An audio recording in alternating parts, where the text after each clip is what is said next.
The crunch of tires on gravel came first, slow and deliberate, like someone trying to sound official without sounding hostile. The mansion sat above the road on a cut of stone and timber, a long sweep of dark windows staring down at the pines. Snow still clung to the shaded edges of the drive where the sun never quite reached, and the air had that thin, clean bite that made every sound carry. He watched from inside, coffee warming his palm, the steam drawing a soft ghost between him and the glass. A sheriff's cruiser rolled to a stop just short of the turnaround circle. Behind it, a white SUV parked with too much confidence. He knew that SUV, everyone did. The cruiser door opened. A deputy stepped out, hat low, shoulders heavy, moving like a man who'd already lived this conversation twice today. The SUV door opened a half-beat later, and Karen emerged like a curtain rising.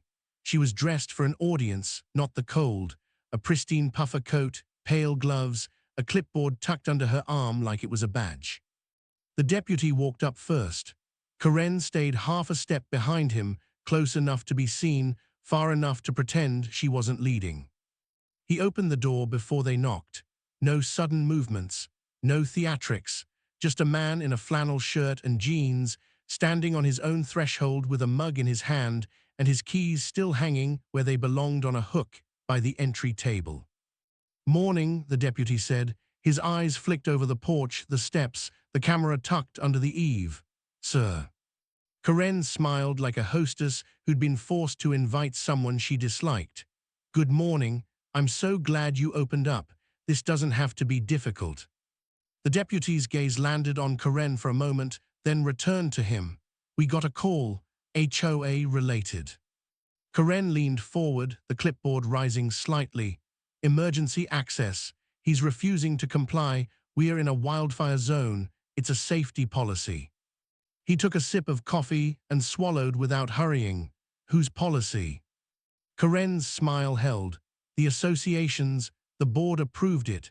We require homeowners to provide a spare key for emergency entry. Standard practice."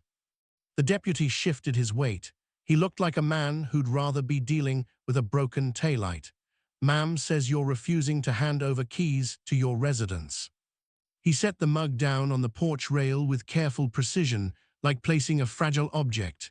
"Is there a court order?" The deputy blinked once. "No." "Is there a warrant?" "No." Karen's eyebrows lifted, just slightly, the smile tightened. "We're not talking about warrants, we're talking about community safety. If there's a fire and you're not home, we need access. Your home is at the far end of the road. If your place goes up, it's going to threaten the whole ridge." He nodded as if she'd made a reasonable point. "So you're asking for access to the road and gate, not the front door." Karen let out a light laugh, the kind meant to embarrass the room into agreement. "Don't play semantics. We need keys. People who live here cooperate." He looked at the deputy again. "Deputy, do you want to see the deed or the bylaws first?" Karen's face did something small and fast, like a curtain twitching when someone walks behind it. The deputy exhaled through his nose. "You have them handy." He stepped inside and returned with a folder. Not a thick binder, not a theatrical briefcase, just a plain folder that had been used enough to soften at the corners. He handed it to the deputy and didn't speak while the man flipped through pages. Karen angled herself to see too, but the deputy turned slightly away without thinking, protective of his own time. "The association can coordinate gate access," the deputy read aloud, half to himself, half because it made Karen hear it. "They can request contact info. They can require compliance with fire mitigation guidelines. I'm not seeing anything about handing over keys to the residents." Karen's chin lifted. "It's a new policy. It was voted in." He tapped the folder. "Then it'll be in the minutes." "It's an emergency policy," Karen said, and the word emergency landed hard, like it was meant to crush argument. "We're allowed to act quickly." He stepped aside just enough to let the deputy see past him into the entry hall. The house smelled faintly of pine and warm wood. Everything was clean, orderly, lived in but not cluttered. A pair of boots lined up against the wall. A coat hung neatly. The kind of place that made people search for something wrong because it didn't offer any chaos to latch onto. "Can you show him the vote record?" he asked Karen. Karen's smile became a line. "That's internal board business." The deputy's eyes lifted from the page. "Ma'am, you called us. If you're asking me to pressure someone into giving you keys to a private residence, I'm going to need to understand why you think you have that authority." Karen didn't flinch. She was practiced. "We're trying to prevent tragedy. If you've ever seen what wildfire does in these mountains, you'd understand. We can't have one homeowner endangering everyone because he wants to play sovereign citizen." His mouth twitched, almost a smile, and he let it die before it formed. "I pay my taxes, I just don't donate keys." Karen snapped her clipboard up. "This is exactly the attitude, defensive, secretive." The deputy rubbed his forehead with 2 fingers, a gesture that said he'd already heard the script. "Sir, are you refusing to give the HOA a key?" He met the deputy's eyes. "Yes." The deputy held his gaze a second longer than necessary, then nodded like he'd expected that. "Okay, that's not a crime." Karen's eyes widened in performative disbelief. "He's obstructing emergency response." The deputy's voice stayed calm, but it hardened. "No, he's not. Emergency response has tools, and if there's an emergency, we respond to the emergency. HOA policies aren't criminal law."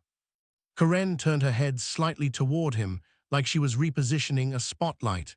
"Then, you're comfortable leaving the community exposed." He lifted a page in the folder. "The community is exposed when board members invent powers they don't have."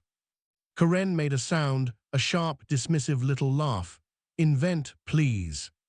He gestured at her clipboard. "Show the minutes, show the vote, show where the board got authority to demand keys to private residences. If you have it, I'll read it." She didn't move. For a second, the cold wind moved her hair and the silence grew teeth. The deputy closed the folder. "I'm going to suggest you two handle this through your association's dispute process. If there's harassment, if there are false reports, that's something we can address. But I'm not going to stand here and tell a man to give his house key to a neighbor because she's on a board." Karen stepped forward. "I'm not just a neighbor, I'm the compliance chair." The deputy looked at her like he'd found a pebble in his boot. "Congratulations." The dry humor wasn't in his words so much as in the way he said them, flat and final, like the whole title of her position weighed less than his patience. Karen's lips thinned. "Then I'm requesting you document his refusal." The deputy nodded. "I can document that you called, and I responded, and I found no criminal violation. That's what I can document." Karen's eyes flashed. She pivoted toward the porch rail, toward the camera under the eave, toward the little black dome that had been quietly watching the whole conversation. Her gaze lingered there half a second too long. He followed her eyes, then met her face. "It records audio," he said. Her smile returned instantly, warmer than it had any right to be. "Of course it does." The deputy shifted again, a man trying to get out of a room before the argument became a lifestyle. "Sir, I'm going to leave. Ma'am, don't call us for HOA disputes. If there's a fire, call. If there's a crime, call, not for keys." Karen's head tilted. "What if I believe he's hiding something dangerous?" The deputy's eyes sharpened. "Do you have evidence?" Karen's mouth opened, then closed. "His behavior is suspicious." He picked up his coffee and took another sip. The heat steadied him. "You mean calm?" Karen's voice cooled. "I mean non-compliant." The deputy started down the steps. "Have a good day," he said, and the words were less a wish than an escape. Karen didn't follow immediately. She lingered on the porch, close enough that he could smell her perfume cutting through the cold like a blade. The clipboard hugged her chest. Her smile turned intimate, private. "You think this is about keys?" she said softly. He didn't answer. She leaned in just a fraction, eyes bright. "You're new to the association's rhythm, you'll learn." He set the mug down again. "I'm not new to paperwork." Her smile widened at that, as if he'd offered a joke. Everyone thinks they're good at paperwork until they meet me. He looked at her hands. The gloves were immaculate, no dirt under nails, no sign of actual labor, only control. Karen stepped back, careful, measured, and then she did something that felt like a signature. She glanced once more toward the side of the house where a recessed passage ran under an overhang, a sheltered corridor that led to a service entry and the mechanical room. Most people didn't notice it. Karen noticed it. Then she turned and walked down the steps, heels careful on the icy edge, as if the mountain itself was obligated to accommodate her. He watched her cross the gravel to her SUV. She opened the driver's door, paused, and looked back one last time. Not at him, at the front door, at the lock, at the camera, like a woman memorizing the face of an enemy. She drove off behind the deputy, the two vehicles falling down the mountain road like a paired threat and alibi. He stood in the doorway for a long moment, letting the cold air wash over him, letting the silence return. The pines swayed gently. Somewhere far off, a bird called out once and stopped. Inside, the house was quiet in the way expensive houses are quiet. No creaks, no rattles, no apologetic noises. Only the low hum of heating vents and the faint ticking of a wall clock that didn't care about community rules.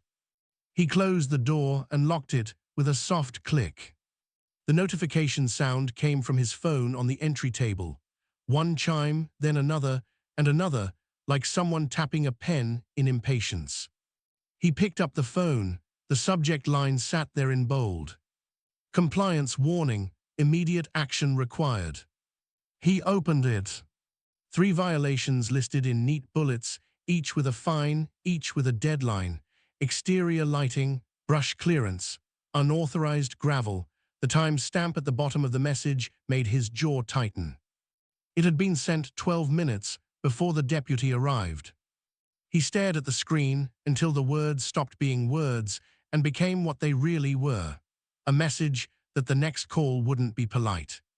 He set the phone down, walked to the window, and looked out at the driveway, now empty except for 2 sets of tire tracks cutting through thin snow. He didn't feel angry, not yet. He felt the same thing he felt when he'd read contracts for a living and realized the other party was counting on him to be tired. He went to his desk, pulled out the folder labeled harassment log, and wrote one more line in careful ink. Police visit, no crime, Karen present, keys demanded, refused, threat implied. Then he paused, pen hovering, and added a second note. Email violations, predated police arrival. He capped the pen. The click sounded louder than it should have in the quiet. Somewhere down the mountain, Karen would be telling someone the story the way she wanted it told, with herself as the hero and him as the obstacle. He turned back toward the entry hall and glanced at the hook where his keys hung. A simple ring, a simple set of metal teeth that opened and closed his life. He left them there. Outside, the wind picked up, sweeping a thin veil of snow across the gravel like a hand wiping a slate clean. And for the first time since he'd bought the mansion, he understood the rule of the mountain community. If you didn't hand over what they wanted, they didn't just fine you. They came for the things you couldn't replace. The first violation arrived before sunrise, stamped with the HOA logo like it carried the weight of the county seal. He saw it on his phone while the coffee maker gurgled in the kitchen, the sky outside still the color of slate. He didn't open it right away. He stood at the counter, listening to the wind comb through the trees, and let himself imagine, just for a moment, that Karen had woken up and decided to act like a normal adult. Then the second violation hit. Then the third. By the time the coffee finished brewing, his screen looked like a slot machine that only paid out fines. Exterior lighting non-compliance, brush clearance violation, unauthorized driveway material. Each one came with a dollar amount and a deadline. Each one used the same language, the same clipped tone, the same fake warmth at the end. Thank you for helping keep our community safe. He poured coffee and sat at the kitchen table with the phone in front of him like it was evidence. He scrolled slowly, reading every line, not because he enjoyed it, but because he'd learned a long time ago that people who weaponized paperwork always left fingerprints in the details. The lighting violation cited excessive brightness visible from the roadway. His porch light was a single warm bulb under the eave, the kind of light that helped you find your steps and didn't bother anyone unless you were hunting for a reason to complain. The brush violation claimed vegetation within 10 feet of the structure exceeded fire mitigation standards. He paid a crew to clear it in the fall. He had receipts. He had before and after photos. He'd done it the way mountain people did it. No drama, no excuses, just work. The driveway violation was the funniest one. Unauthorized gravel. He stared at it until he actually let out a sound that might have been a laugh if it hadn't been so dry. The driveway gravel had been there when he bought the place. It wasn't new, it wasn't fancy, it was gravel. He set the phone down and looked out the window at the long sweep of the driveway cutting through the trees. The mansion sat at the end of the private road like it had been built to avoid neighbors, not invite them. Karen had found a way to bring the neighbors anyway. He didn't respond immediately. That was the first mistake people made with someone like Karen. They reacted. They got emotional. They typed angry paragraphs and gave her something to frame. Instead, he put on his boots, zipped his coat, and walked the property line with his phone camera in hand. He photographed his porch light. He photographed the brush line. He photographed the gravel. Then he drove the neighborhood. It was early enough that most of the houses were still dark, but the road lights were on. Warm globes along driveways, bright security floods, decorative lanterns that looked like something from a catalog. He stopped at 3 houses where the porch lights were brighter than his, snapped photos, and noted the addresses. At the 4th house, he didn't even have to park. Karen's place sat like a stage set, perfectly landscaped, perfectly lit. Her porch light glowed brighter than his, her shrubs pressed closer to her siding than his ever had. He took the photo anyway. He didn't do it like a creep. He did it like a man collecting proof. He stood on the public road, framed the shot, and made sure the street sign was visible. Then he drove on. By the time he returned home, the sun was beginning to edge over the ridge, turning the snowcaps on the distant peaks pink and gold. The beauty felt almost rude, like the world was showing off while his life turned into a legal problem. His phone chimed again. Meeting notice, compliance hearing request denied. He frowned. He hadn't requested a hearing yet. Then the follow-up email came in. Compliance hearing assigned. Your compliance officer, Karen B. He stared at the name until the letters blurred. A man could live a whole life and never meet someone who truly enjoyed being the problem. Karen enjoyed it the way some people enjoyed wine tasting. She savored it.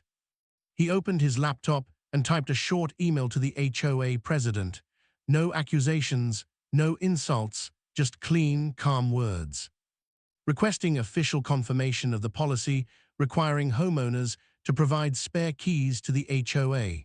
Please provide meeting minutes and vote record. Also requesting explanation for selective enforcement of exterior lighting, brush clearance, and driveway material standards.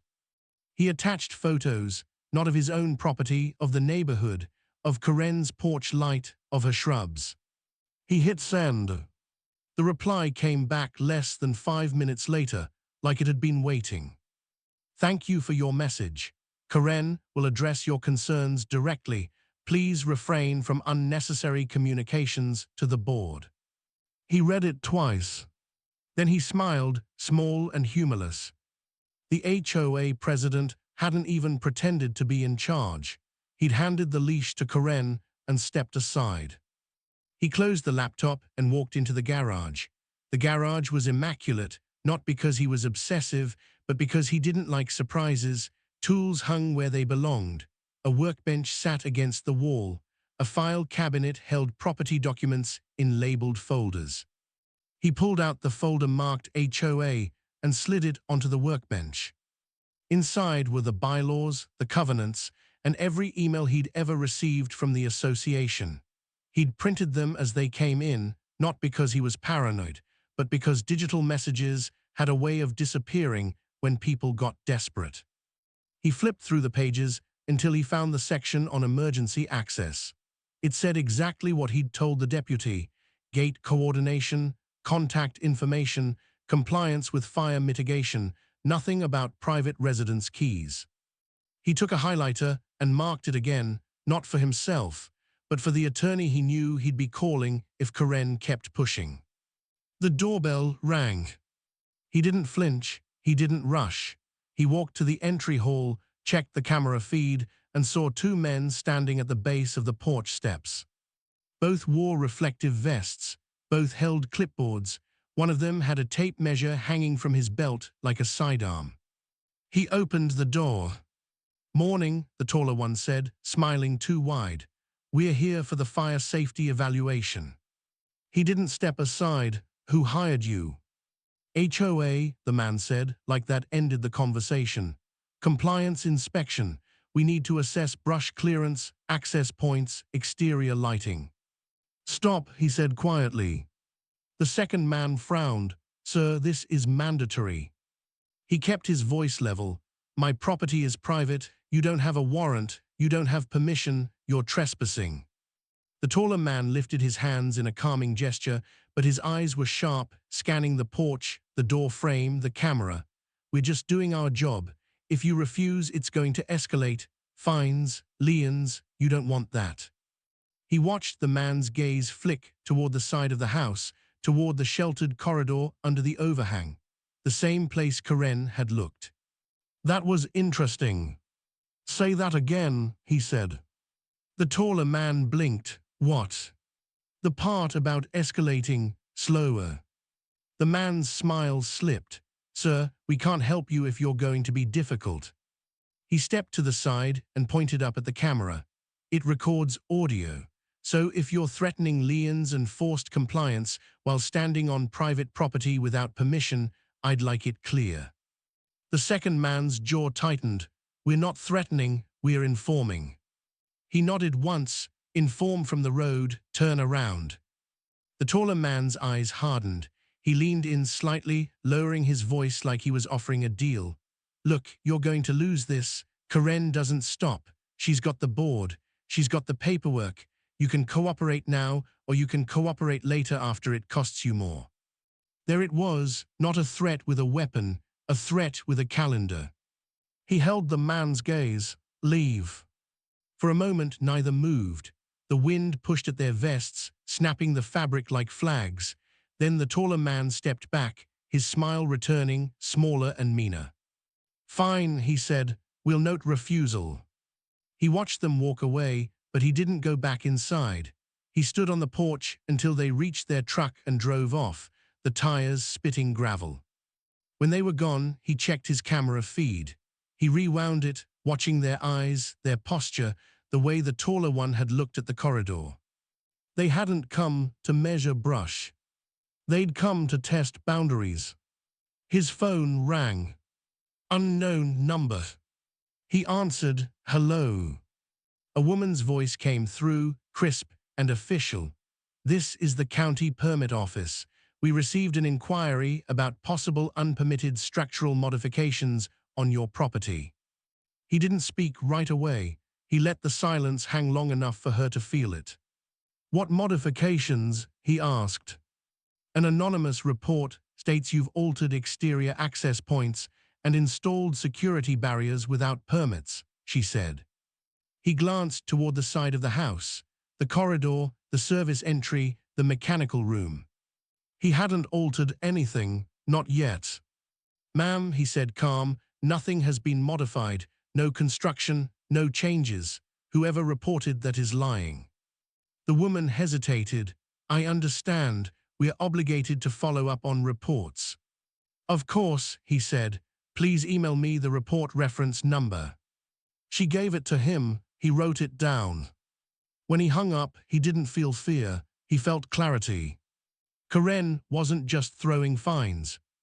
She was laying groundwork. A paper trail that made him look like the kind of homeowner who broke rules, hid things, resisted safety. The kind of homeowner who deserved pressure. His phone buzzed again. Sheriff's Department. His stomach tightened slightly, not from guilt, but from the sheer nerve of it. He answered, "Hello." The deputy's voice came through, weary. "It's me again." He leaned against the wall by the door, looking at the camera feed like it was a second window. "Let me guess, another call." "Yeah," the deputy said. "Wellness check." He closed his eyes for a second. "What's the claim?"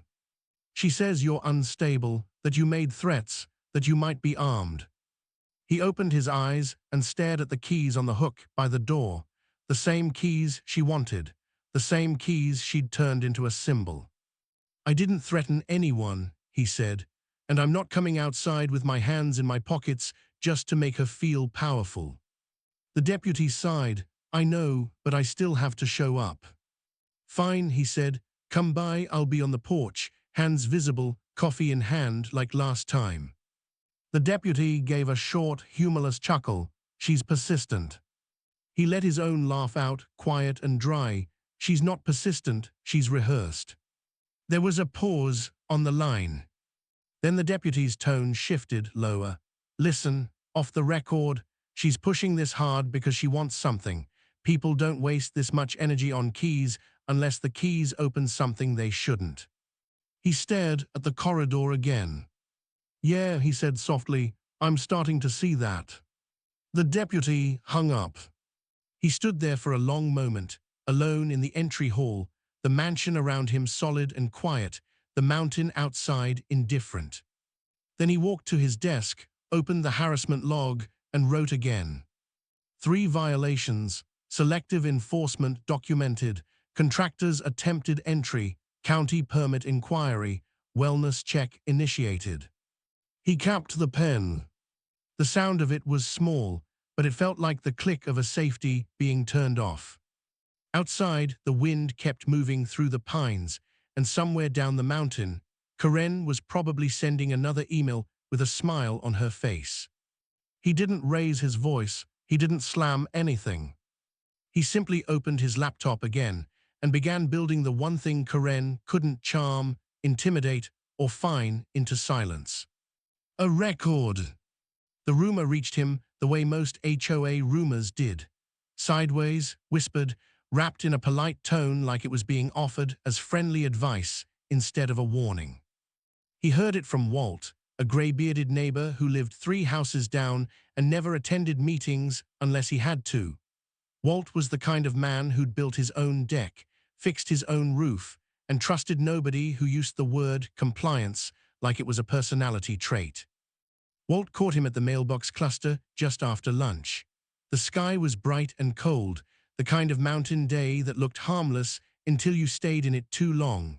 Walt leaned on his truck bed and nodded toward the security camera mounted above the mailboxes. "Those new cameras are HOA," Walt said quietly. He glanced up. "I assumed." Walt's eyes narrowed. Karen pushed for them, said it was about package theft. He opened his mailbox, pulled out a handful of junk mail, and waited. Walt lowered his voice another notch. "You know what else she does?" He didn't look at Walt. He kept sorting mail, letting the silence do the work. "Tell me." Walt's gaze drifted down the road, checking for passing cars like he was about to admit something illegal. "She checks vacant houses." He paused with a flyer half out of his mailbox. "Checks." Walt made a small shrug.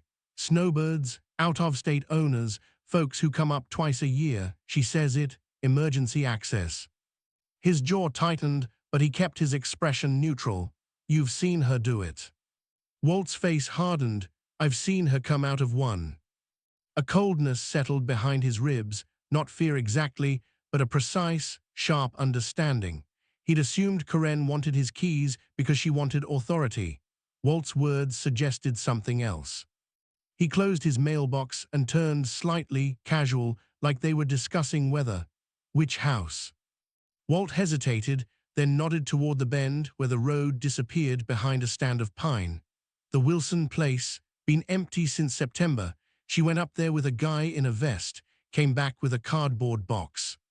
What was in it? Walt shook his head, didn't ask, but I saw her carry it like it mattered. He tucked the mail under his arm. Why are you telling me? Walt gave him a look that carried years of mountain living in it. Because you're the first one who told her no, and she doesn't like that. He nodded once, thanks. Walt didn't smile. Be careful. The word careful hung in the cold air like smoke. He drove home slowly, eyes scanning the road, the houses. The way everything looked peaceful from the outside. Big homes, clean driveways, decorative stonework. The kind of neighborhood people moved to because they wanted quiet. The kind of neighborhood where a woman like Karen could operate without anyone wanting to be the one who called her what she was. Inside the mansion, he sat at his desk and opened his laptop. He didn't search Karen's name. That would have been too obvious, too broad, too easy to dismiss as paranoia. Instead, he pulled up the HOA directory, the list of homeowners, addresses, contact emails, emergency contacts. He'd received it when he moved in, with a cheery welcome message about community involvement. He scrolled until he found the Wilson place. Out of state, seasonal occupancy, emergency contact listed as Karen B. His hand went still on the mouse. Emergency contact. Not the board, not a property manager, not a family member. Karen. He copied the absentee owner's email address and drafted a message that looked harmless enough to pass as routine. Hello, this is your neighbor up on Ridgecrest. I'm updating my emergency contacts and wanted to confirm you're still using Karen B as your HOA emergency contact. Just checking for wildfire season preparedness. He read it twice, adjusted one sentence, and sent it. Then he waited. While he waited, he opened another file, HOA meeting minutes from the last 6 months. He'd saved them all, not because he cared about community barbecues, but because he cared about patterns. He searched for the word keys. No results. He searched for emergency access. A few mentions, gate codes, road access, fire evacuation procedures. Nothing about private residence keys. Karen had demanded his keys like it was an established rule, like the entire world would nod and comply. It was a lie, or worse, it was a habit. His inbox chimed. The absentee owner replied faster than he expected. Hi, yes, Karen insisted she be listed. She said it was required because we're not always there. She has a spare key too, in case of emergencies. She's been inside twice to check for a water leak. Why? He read it once. Then again, slower. She's been inside twice. He didn't respond right away. He stared at the words until the warmth of the house felt thin. His mind started assembling the scene like a camera panning through a crime documentary. An empty house, a woman with a clipboard, a key turning in a lock. He typed back. Did you request she enter, or did she notify you after? The reply came within minutes. She notified after, said it was urgent and she didn't want to bother us during work hours. She said she left everything as she found it. He felt the first real anger of the whole ordeal, but it came out cold and clean, not loud. He wrote one more message. Have you ever verified nothing was moved or removed? There was a pause, longer this time. Then the owner replied. Honestly, no, we assumed she was helping. He leaned back in his chair and stared at the ceiling. The house was silent except for the faint hum of the heating system. The clock ticked steadily, indifferent. Helping. That was the word Karen hid behind. Helping, safety, emergency, community. He closed the laptop and stood up. He walked to the window and looked down the ridge at the neighborhood.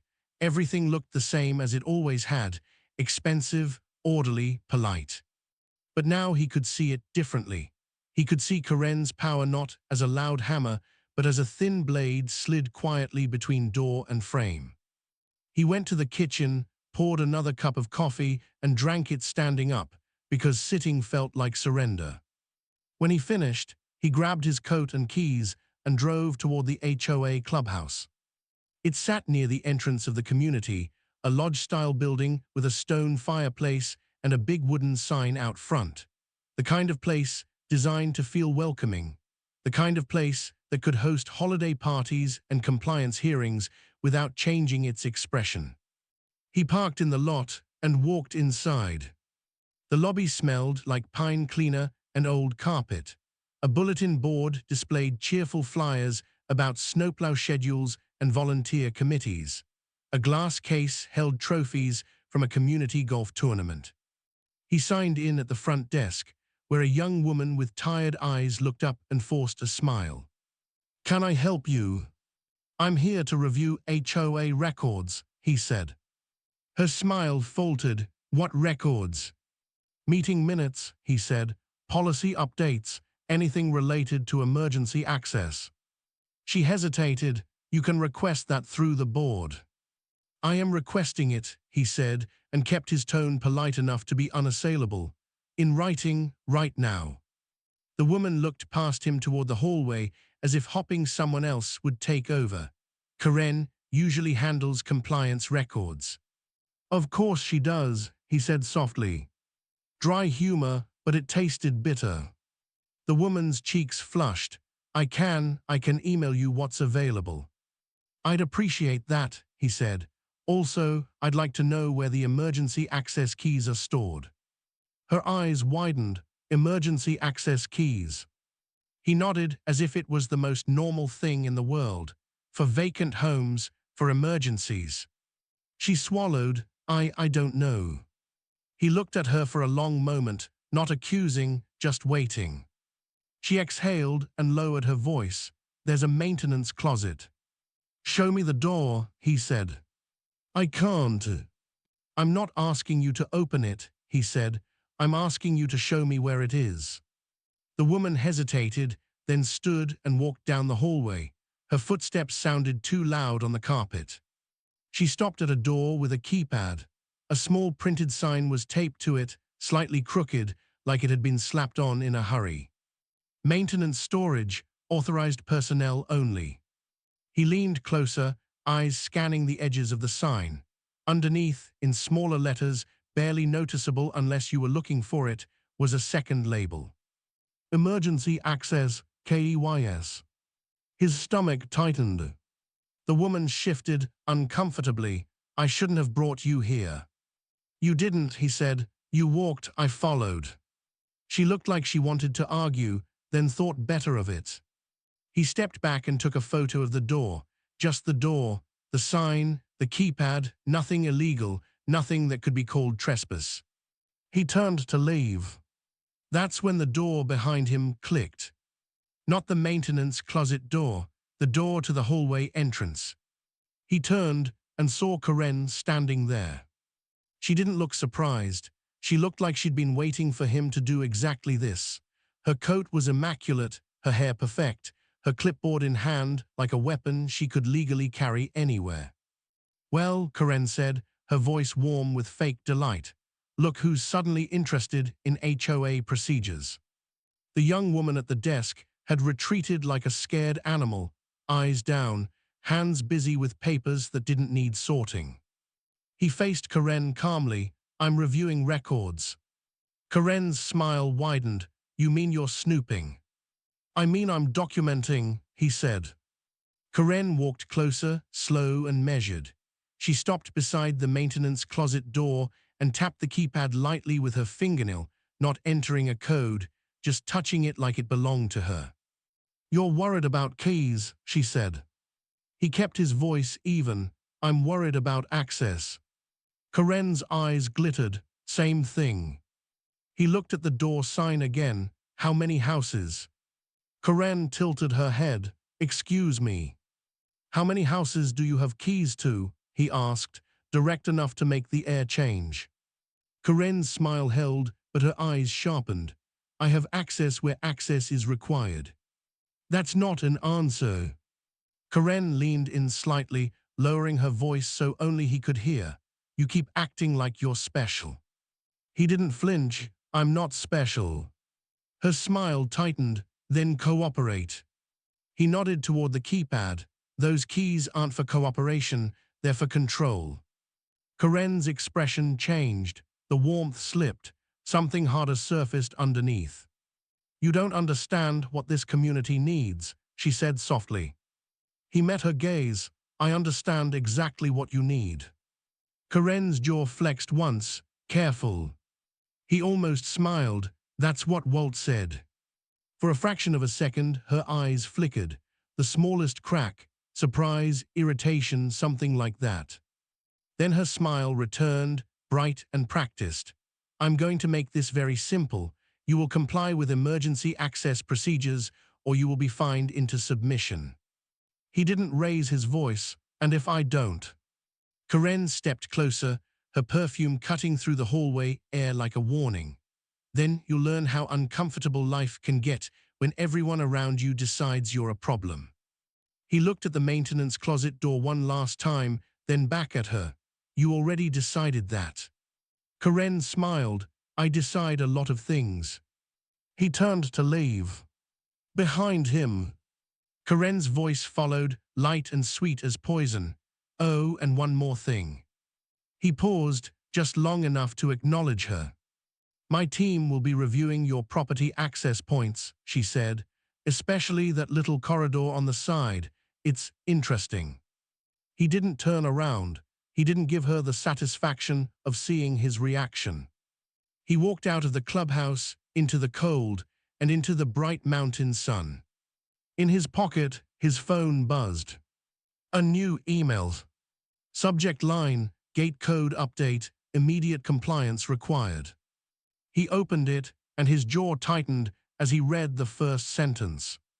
"Your access code has been temporarily disabled pending compliance review." He stared at the screen, feeling the shape of the trap forming. Karen wasn't trying to win an argument. She was trying to cut off his exits. He didn't sleep much after the gate code email, not because he was scared of the dark, but because he'd learned what sleeplessness really was. The mind running scenarios like a security camera that never blinked. If Karen could disable his gate access, she could isolate him. If she could isolate him, she could control the narrative. And if she controlled the narrative, she could justify anything she wanted under the soft, dangerous word everyone loved to nod at. Safety. He woke before dawn, pulled on jeans and boots, and stepped outside into air so cold it made his lungs feel sharp. The mountains sat in silhouette, heavy and still, and the pines looked like they were holding their breath. He walked down the driveway to the gate at the property boundary. The keypad sat there, blinking patiently, as if it didn't know it had been turned into a weapon. He typed his code. "Denied." He tried again. "Denied." He didn't swear, he didn't kick the post. He simply stood there, watching the small red light blink back at him like a smug answer. The HOA could cut off his code. That meant the system wasn't truly his. It was community-controlled. And community-controlled, in Karen's hands, meant hostage. He took out his phone and called the gate contractor. A man answered on the third ring, voice thick with sleep. "Yeah. This is the homeowner up on Ridgecrest," he said. "My gate code's been disabled." A pause. "HOA did it." "I know," he said. "I want my own access system." The man exhaled. "You already have access." "I have permission," he corrected. "I want ownership." Another pause, longer this time. "That's going to be complicated." "Complicated is fine," he said. "Unstable is." The contractor sighed like he was choosing his words carefully. "HOA owns the main gate. They can control entry to the community road, but your property line gate, that's yours if you have one." He looked down the drive. "I don't." "You want one," the contractor said. "I want one," he agreed. He ended the call and walked back up the driveway, the crunch of frost under his boots sounding too loud in the quiet. When he reached the house, he went straight to his desk, opened his laptop, and searched for two things: licensed security installers, and wildfire compliance consultants. He wasn't going to fight Karen with anger.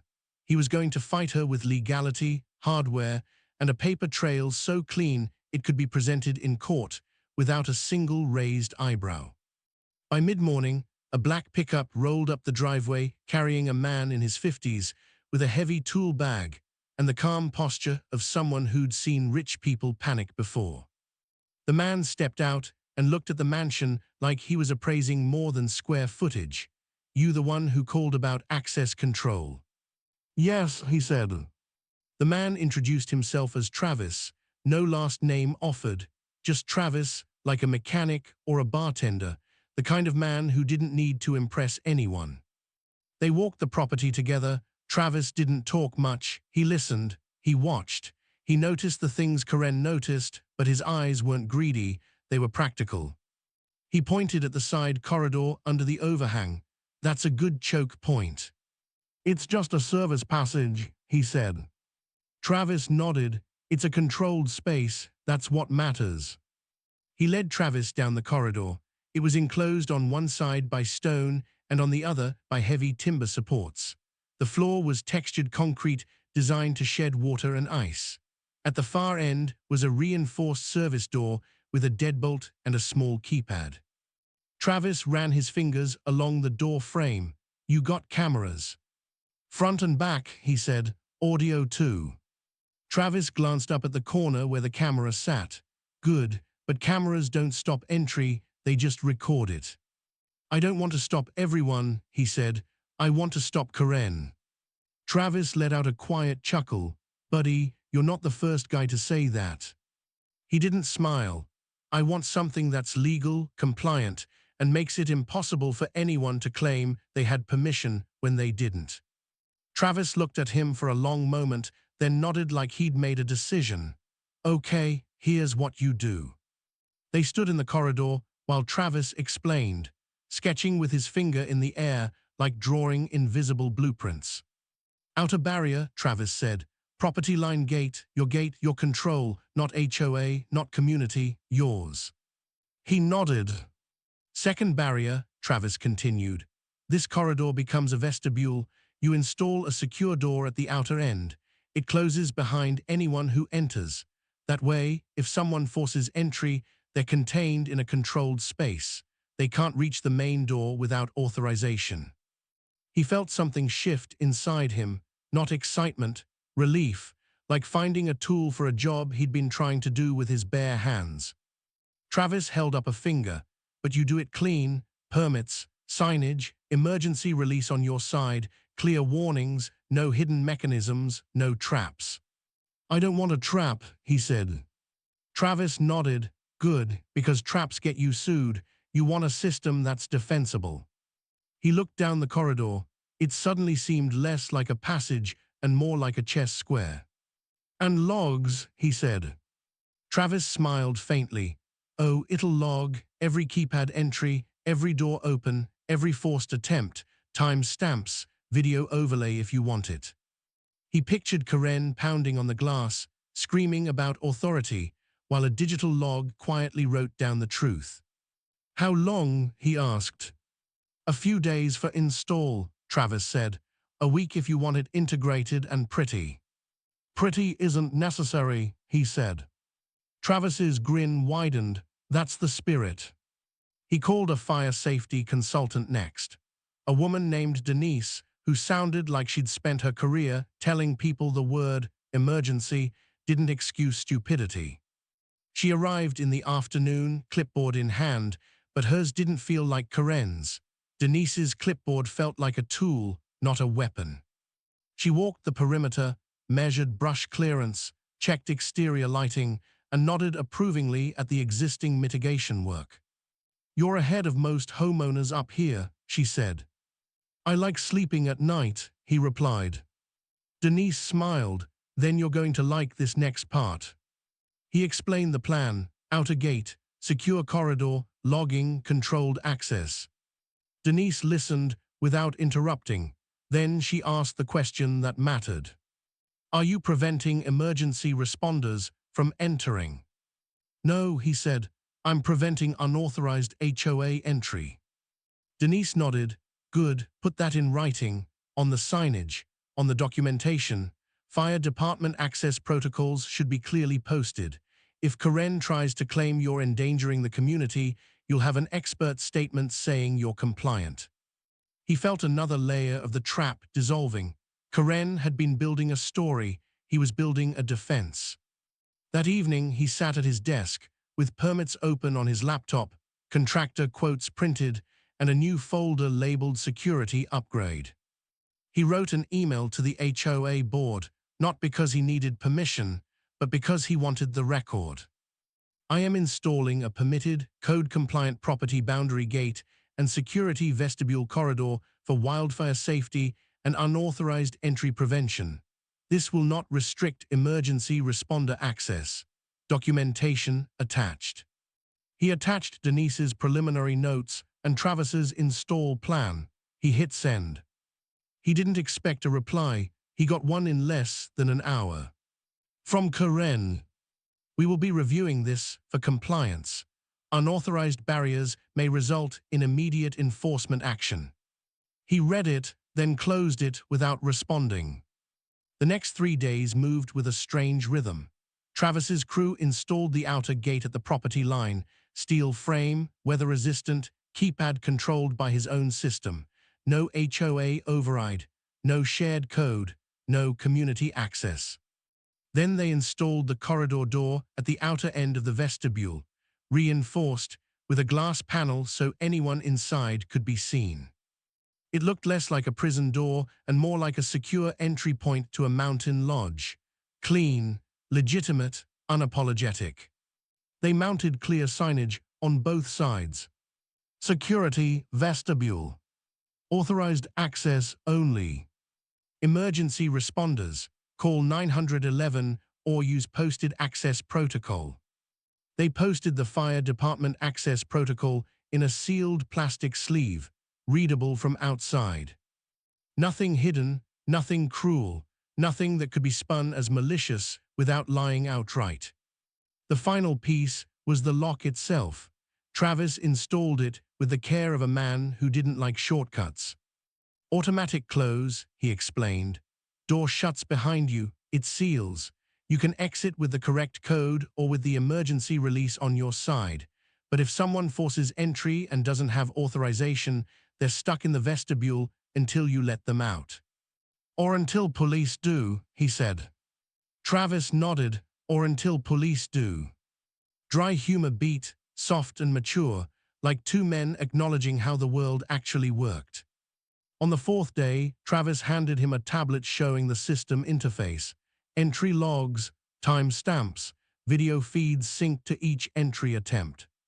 Test it, Travis said. He typed his code. The outer gate opened with a smooth mechanical hum. He stepped into the corridor. The door closed behind him with a soft thud. It felt solid, not scary, not threatening, just final. He typed the inner code. The second door opened. He stepped through, then turned back. The corridor door sealed again. Travis watched his expression. Feels good, doesn't it? It feels quiet, he said. Travis nodded. Quiet is expensive, but it's worth it. That night, the mountain wind picked up, rattling branches against the house. He sat in his living room with the camera feed open on his laptop. The corridor view sat in one corner of the screen, empty and clean, lit by a soft overhead light. At 9:13 p.m., headlights appeared at the property line gate. A white SUV. His chest tightened slightly, not fear, recognition. Karen stopped at the gate and stared at it through her windshield like it had personally insulted her. He watched her step out, coat perfectly zipped, hair perfect, clipboard in hand. She walked to the keypad and typed something. Denise. She tried again. Denise. Her shoulders stiffened. She looked up at the camera mounted above the gate. She stared into it for a long moment, then smiled, slow and sharp. He felt his mouth go dry. Karen didn't leave. Instead, she turned and walked along the fence line, inspecting, searching, as if looking for a weakness. Then she did what he'd expected her to do, what he'd planned for without ever saying it out loud. She brought help. The next morning, just after 10, a van pulled up with a locksmith logo on the side. Two men stepped out, one carrying a tool bag, the other holding a clipboard. Karen followed behind them, like a general walking behind infantry. She marched up to the property line gate and pointed at the keypad, speaking with sharp, confident gestures. The locksmith hesitated. He looked up at the posted signage, he looked at the camera, he looked at Karen. Karen spoke again, louder this time, and the locksmith nodded reluctantly. He watched from inside, heart steady, hands calm on the desk. He didn't rush outside, he didn't shout, he didn't threaten. He simply opened the log window and started recording. The locksmith worked the gate, tools clicked, metal shifted. The outer gate opened. Karen stepped through first. The corridor door waited like a mouse. She entered without hesitation, as if the world owed her passage. The door shut behind her with a soft, decisive thud. And the system sealed. Karen turned back toward the gate, expecting to stride out whenever she wanted. She pulled the handle. It didn't move. She tried again, harder. Nothing. The locksmith stepped into the corridor behind her, then froze when the door closed behind him too. Karen's head snapped toward the inner door. She marched to it and yanked. Locked. Her posture changed. The confidence drained out like water through a cracked pipe. She pressed her face to the glass panel and shouted something he couldn't hear through the insulation. Then she saw the camera in the corner of the corridor. And she realized she wasn't inside a hallway. She was inside evidence. Her hand went to her phone. He watched her dial. He didn't wait.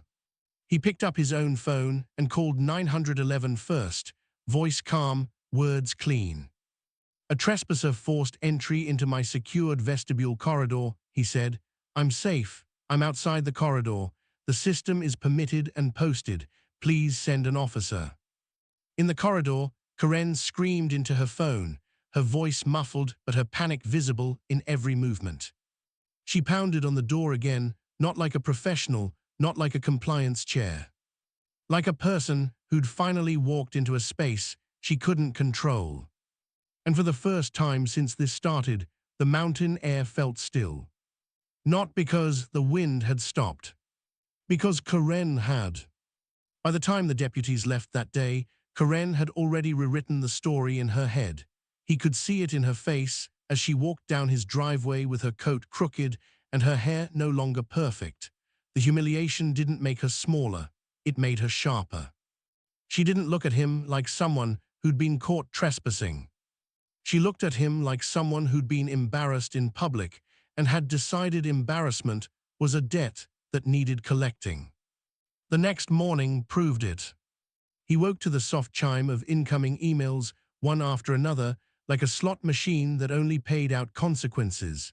He sat at the kitchen table, coffee untouched, and watched the subject lines stack. Community safety alert. Unauthorized security mechanism installed. Emergency access risk notice. Special meeting announcement. Immediate compliance vote. He opened the first message. It was written in Karen's voice, even though it came from the HOA Communications Committee. Every sentence dripped with concern. Every paragraph ended with a polite warning disguised as responsibility. It described him as a homeowner who installed a restrictive locking system that may endanger emergency responders. It described Karen as a board member who was trapped while performing an emergency compliance inspection. It described the vestibule corridor as a containment mechanism. Containment mechanism. Like he'd built a cage for humans instead of a secure entry corridor with signage, permits, and a visible emergency release.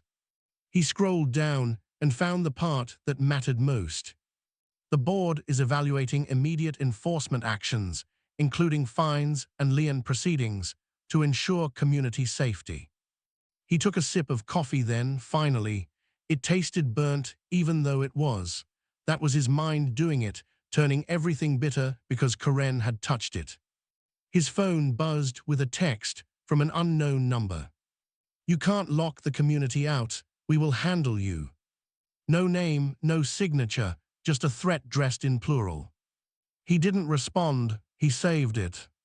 Outside, the mountain sun rose bright and clean, the snow glittering like the world was mocking him. He stood at the window and watched a neighbor's SUV pass down the road, slowing slightly as it approached his driveway, then speeding up again like it didn't want to be seen looking. The gossip had already started. It didn't matter that Karen had forced entry. It didn't matter that she'd hired a locksmith. People didn't share truth in communities like this. They shared comfort, and comfort was always on the side of whoever sounded like they were protecting everyone. Karen sounded like protection. He sounded like a problem. He left the house mid-morning and drove down to the mailbox cluster because routine was armor. He didn't want to become the man who hid in his mansion like a roomer with a mortgage. The mailbox area was quiet except for one woman leaning against her SUV, arms crossed, eyes sharp. Linda, mid-60s, perfectly styled hair, the kind of neighbor who smiled when she wanted something and frowned when she didn't. She watched him approach, then tilted her head. "So." He opened his mailbox without looking at her. "So." Linda's mouth tightened. "People are saying you trapped Karen." He pulled out the mail and closed the box. "People are saying a lot." Linda stepped closer. "Did you?" He looked at her then, calm and steady. "Karen forced entry into my secured corridor. It locked automatically. She called 911. I called 911. The police saw the signage." Linda blinked. "But why would she force entry?" He shrugged slightly. "That's a good question." Linda's eyes narrowed, as if she didn't like questions that pointed away from him. She said she had board authority. He let out a quiet breath that almost became a laugh. "Linda, board authority isn't a skeleton key." Linda stared at him for a long moment, then glanced toward his driveway, toward the mansion in the distance. "You know how this looks." He nodded once. "Yes." Linda's voice softened, like she was offering advice instead of judgment. "Maybe you should just cooperate, give them what they want, keep the peace." He looked at her, and for the first time, he saw the real engine behind Karen's power. Not fear, not rules. Convenience. People didn't support Karen because they loved her. They supported her because she kept the chaos away from their own doors. If she needed a villain to justify her control, they would gladly point at one. He held Linda's gaze. "Peace doesn't come from surrendering your keys." Linda's lips pressed together. "You're making this bigger." He almost smiled. "Karen called the police on me. I'm not the one who made it big." Linda turned away without answering, as if refusing to give him the satisfaction of being right. He drove back up the mountain and returned home to another email. Notice of violation, unauthorized security signage. Fine $250. Due 48 hours. He stared at it until his eyes hurt. Unauthorized security signage. The sign that told people not to trespass. The sign that explained emergency responder access. The sign that would keep him safe from the exact accusation Karen was now spreading. He forwarded it to his attorney with one sentence. "She's escalating again." His attorney replied within minutes. "Do not pay, do not respond emotionally, save everything. We can file for harassment and selective enforcement." He closed the laptop and stood up. He walked the corridor again, inspecting the lock, the signage, the camera angle. Everything was clean, everything was defensible, everything was built to withstand scrutiny. That's why Karen was attacking the narrative instead. You couldn't break the hardware, so you broke the man. At noon, his phone rang. Sheriff's Department. He answered, "Hello." The deputy's voice came through, quieter than usual. "You got a minute?" He stepped away from the window. "Yeah." The deputy sighed. "She's filing complaints again, claims your system is a fire hazard, says you're creating a barrier to emergency response." He kept his voice even. "I have permits, I have a fire consultant, I have posted responder protocols." "I know," the deputy said. "I saw it, but she's not aiming at me, she's aiming at the board. She wants them to vote fast before anyone thinks." He felt a slow, controlled anger rise. "So she's manufacturing urgency." "Exactly," the deputy said. "Listen, off the record, you should expect a lien attempt." He leaned against the kitchen counter, eyes on the keys hanging by the door. "For what?" The deputy's voice went flat. "For anything, doesn't matter. Once they file it, it becomes your problem to remove." He nodded. "And if I don't comply?" "She'll keep escalating until you either leave or break," the deputy said. He didn't answer right away. He could hear the deputy breathing, could hear the fatigue in it. The deputy wasn't on Karen's side, but he wasn't on his either. He was on the side of ending calls. "Thanks," he said finally. The deputy paused. "You have footage?" "Yes," he said. "Good," the deputy replied, "because I've got something else." His stomach tightened. "What?" "She hired that locksmith," the deputy said, "and the locksmith gave a statement, said she told him she owned the access, said she told him it was authorized." He closed his eyes briefly. "So she lied to him too?" "Yeah," the deputy said, "and that's not HOA drama, that's a false representation. It's a pattern." He opened his eyes and stared out the window at the snow-dusted trees. "A pattern is just a habit until someone proves it." The deputy exhaled. "Exactly." When the call ended, he didn't feel relief. He felt the edges of the trap tightening. Karen wasn't just trying to win. She was trying to force a vote, force a lien, force him into court costs and delays and paperwork fatigue until he gave up.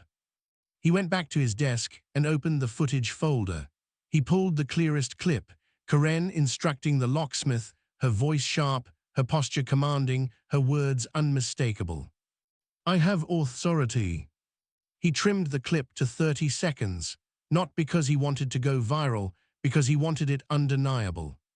He attached it to an email addressed to the HOA president. Subject: Evidence of forced entry attempt. Message: Please confirm whether the board authorized Karen B. to hire a locksmith and force entry onto my property. He hit send. Then he waited. He didn't have to wait long. The HOA president replied with one sentence. "I was not aware of any locksmith." His mouth went dry. He read it again. Not aware. Not denying, not condemning, not taking control. Just distancing himself like a man stepping away from a spill before someone asked him to clean it. He replied, calm. "Then you should be aware now, the footage is attached." He sent it, then leaned back and stared at the ceiling. If the HOA president was smart, he'd shut Karen down immediately. If he was weak, he'd try to bury it. If he was afraid, he'd do the worst possible thing. He'd forward it. The phone buzzed in his hand 10 minutes later, not a reply. A notification. New email received. From HOA board group list. Subject: Ray, evidence of forced entry attempt. His eyebrows lifted. He opened it and felt something close to satisfaction, cold and sharp. The HOA president had forwarded the email to the entire board. Every board member, every committee chair, every person who'd been letting Karen run wild while they hid behind process. And attached to it, the clip. He imagined the moment in their living rooms and kitchens when the video played. Karen's voice, Karen's posture, Karen ordering a locksmith like she was issuing a warrant. He didn't imagine it because he enjoyed it. He imagined it because he needed to know what Karen would do next. His phone rang again, this time from a private number. He answered, "Hello." A man's voice, tense and hurried. "It's Mark, board member." He didn't know Mark well. Mark was one of the quiet ones, the kind who showed up to meetings and nodded a lot. Mark spoke fast, like he was afraid someone might overhear him through the phone. "I saw the footage." He stayed calm. "Okay." Mark swallowed audibly. "She said it was authorized." He let the silence hang. Mark needed to hear himself say it. Mark continued, voice cracking slightly. "It wasn't authorized. It can't be. That's insane." He almost smiled. "Yes." Mark exhaled. "She's going to come after you harder now." "I know," he said. Mark lowered his voice. "Listen, off the record, someone resigned tonight." He straightened. "Who?" Mark hesitated. "Sandra, treasurer." He felt a cold prickle crawl up his spine. The treasurer resigning wasn't about drama. It was about liability. Mark spoke again, quieter. "She said Karen's been doing things for years. Access things, key things." His grip tightened on the phone. "Did she say anything specific?" Mark swallowed again. "She said you're not the first person Karen tried to break." He stared at the corridor camera feed on his laptop, empty and silent. He didn't feel victorious. He felt like he'd just opened a door and found a staircase going down into something darker than HOA fines. Mark's voice trembled. "I'm sorry, I should have stopped her earlier." He didn't offer comfort. Comfort was what let people avoid accountability. He simply said, "Then stop her now." Mark didn't answer. He didn't have to. The sound of his breathing said enough. When the call ended, he sat at his desk and stared at the evidence folder, at the logs, at the emails, at the threats. Karen had turned the community against him. But now the community had seen her hand on the knife. And Karen would not forgive that. He looked at the camera feed again. The corridor sat empty, lights steady, doors sealed, logs ready. He didn't know when she'd come again. He only knew she would. Because people like Karen didn't walk away when they were caught. They doubled down until someone stopped them. And she'd just been given a reason to stop being polite. He didn't go looking for Karen's motive like a man hunting a villain. He went looking for it like a man checking the foundation after the first crack appears. Because once you saw the crack, you couldn't pretend the house was fine. Sandra's resignation stayed in his mind like a bad smell. Treasurers didn't quit over petty conflict. They quit when the numbers didn't add up or when the liability started sounding personal. He spent the morning doing what he'd done since Karen's first police call, documenting, verifying, tracing. He opened the HOA's public-facing website first, the one meant to look friendly: snowplow schedules, holiday decorating rules, meeting announcements, everything wrapped in warm community language. Then he opened the County Property Records database. He searched addresses, one by one, starting with the homes Walt had mentioned, the Wilson Place. 2 others he'd heard were seasonal, a couple more that had been fined aggressively in the past year, according to neighborhood whispers. Patterns don't announce themselves, they reveal themselves if you look long enough. He made a list on a legal pad: address, owner, purchase date, sale date, HOA enforcement history if he could find it. Then he added a column he hadn't expected to add. Buyer. The first sale looked normal. A couple from out of state sold after 5 years. The buyer was a local LLC. That wasn't unusual. Plenty of people bought through LLCs for privacy. The second sale, the buyer was another LLC, different name, same mailing address. The third sale, another LLC, same mailing address again. He circled the address. A commercial building in town, the kind that housed accountants, real estate offices, and lawyers who specialized in making ownership disappear behind paperwork. He searched the address and found a real estate firm listed there. not a national brand, a boutique operation with polished photos and language about investment opportunities in premier mountain communities. The firm's website loaded with smiling headshots and scenic drone footage. One of the headshots stopped him cold. Same cheekbones, same smile, same eyes as Karen, just on a man wearing a blazer and a grin. He clicked the name. Cody B. Underneath, acquisitions specialist. He stared at the screen until his eyes felt dry. Cody B. Karen B. He didn't need a DNA test to understand the connection.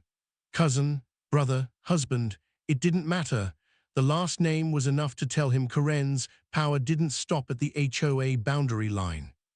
It extended into property ownership. He closed the laptop slowly, as if he didn't want the sound of it to travel down the mountain and alert her. He sat still for a moment, listening to the house breathe, the heating vents, the faint tick of the clock, the quiet of money and wood and stone. Then he opened the harassment log and wrote one new line. Potential conflict of interest. HOA enforcement linked to property acquisitions. He capped the pen. The click sounded like a decision. His phone buzzed with a text from an unknown number again. Final notice. Remove the barrier or face enforcement. He didn't respond. He saved it. He printed it. Dry humor flickered through his mind, sharp and brief. Final notice, like he was a bad appliance. He needed someone who knew the inside of the HOA's operations, not the board, not the president, someone who'd touched the keys, handled the access, moved the boxes. He thought of Walt's story again. Karen leaving a vacant house with a cardboard box carried like it mattered. He called Walt. Walt answered on the second ring. Yeah. Walt, he said, you ever know the maintenance guy? Walt was quiet a moment. Which one? The one who worked the clubhouse, keys, storage. Walt exhaled. You're digging. I'm confirming, he said. Walt made a sound that could have been approval or warning. Name, Miguel, worked there 2 years, quit last winter. Why? Walt paused, said he didn't like being asked to do things that weren't his job. He felt his jaw tighten. Can you get me his number? Walt hesitated.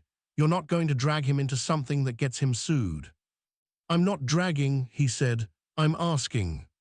Walt's silence stretched, then he said, I'll text it, don't burn him. I won't, he said. The number arrived 10 minutes later. He stared at it before dialing because he knew what it meant. Once he pulled another person into this, it wasn't just his war. But Karen had already pulled the entire community into it. She just convinced them it was for their own good. He called. A man answered, voice cautious. Hello. Miguel, he said. My name is, I live up on Ridgecrest. I'm dealing with Karen. I was told you used to work maintenance. Silence. Then Miguel said quietly, I don't work there anymore. I know, he said. I'm not calling to get you back in trouble. I'm calling because I think she's using keys to enter vacant homes. Miguel didn't answer right away. He breathed into the phone like he was weighing whether his next words would cost him. Finally, he said, meet me in town, not up there. He nodded even though Miguel couldn't see it. Where? Diner by the highway, Miguel said. 1 hour. The call ended. He drove down the mountain with the same steady caution he'd used every time Karen tried to shove him into a reaction. He didn't speed. He didn't take sharp turns. He didn't give her the satisfaction of imagining him rattled. The diner smelled like bacon grease and old coffee, a smell that belonged to America more than any flag. The booths were worn. The waitress called everyone honey. A radio played softly in the corner. Miguel sat in the far booth with his back to the wall, mid-30s, work hands, tired eyes, the kind of man who'd learned that doing your job well didn't protect you from other people's ambition. He slid into the booth opposite him. Thanks for meeting. Miguel's gaze flicked around the diner, then back to him. You got cameras on your place. Yes, he said. Miguel's mouth tightened. Good. He leaned forward slightly. Tell me what you know. Miguel stared at the table a moment, then spoke low. There's a key ring. A key ring, he repeated. Miguel nodded once. Big, labeled, vacant, seasonal, snowbird, emergency. His stomach tightened. Where? Miguel's eyes lifted. Maintenance closet, the one with the keypad. Karen controls it. He kept his voice steady. Who else has the code? Miguel gave a short, humorless laugh. Who do you think? He didn't smile, so she's the gatekeeper. Miguel nodded. She said it was policy. She said the board approved it. Did you ever see it approved? Miguel's eyes hardened. No. He let the silence hang. Miguel needed to feel heard. Miguel continued, voice quieter. She'd send me to check houses. She'd say there was a leak, or a smell, or a safety concern. Sometimes she'd go herself. What did she do inside? He asked. Miguel's jaw flexed. She'd walk around like she was inspecting, but she wasn't looking at pipes. She was looking at rooms, closets, cabinets. He felt a coldness settle in his chest. Did you see her take anything? Miguel hesitated. Not like stealing, not like grabbing jewelry, but I saw her carry out boxes. I saw her take paperwork. I saw her open a desk drawer once and slide something into her purse. What? He asked. Miguel shook his head. I don't know, but I know what it looked like. He sat back slightly. Why didn't you report it? Miguel's eyes flashed with tired anger. To who? The board. She was the board. The president's a coward. The treasurer, Sandra, she tried to ask questions. Karen shut her down. He swallowed. Sandra resigned. Miguel nodded slowly. She was scared. He leaned forward again. Miguel, why are you telling me this now? Miguel's gaze locked on him. Because she's getting worse, and because she asked me about your place. His spine stiffened. What did she ask? Miguel lowered his voice further, as if the walls could hear. She asked if your mansion had a vault. He stared at him. A vault. Miguel nodded. She said rich guys like you keep things hidden. She asked if you had a basement room, a safe, anything like that. He felt the trap click into place.